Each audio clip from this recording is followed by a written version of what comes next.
एक साल या इतना वक्त अरसा गुजर गया तो हमें एक आइडिया है कि हम अपना एक एकेडमी खोल दें। ये हमारा एक बड़ा सा स्टेप था। तो हमने 2017 में ख़ुद का एकेडमी खोल दिया और 2017 से और आज तक हम इधर हम अपने कम्युनिटी को और अपने लोगों को पार्कोर सिखा रहे हैं। पहले हम जिमनास्टिक खेलते थे क्यूए और क्लब में, तो उधर हमें प्रॉपर ऐसा ट्रेनिंग नहीं मिल रहा था जैसे हम चाहते थे।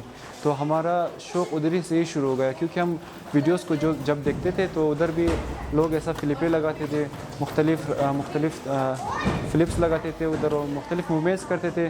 तो हमारा शौक़ भी उधर से ही शुरू हो गया। जितने जल्दी बंदा शुरू कर सके इसको, जैसे जितना छोटा हो उसका बॉडी इतना फ्लेक्सिबल होता है और वो जल्द से जल्द पार्कोर को सीख सकते हैं और इसमें उनको चोट भी कम लग सकते हैं और आगे जाकर ये बहुत अच्छे जो स्पोर्ट्समैन भी बन सकते हैं और अच्छे भी खेल सकते हैं।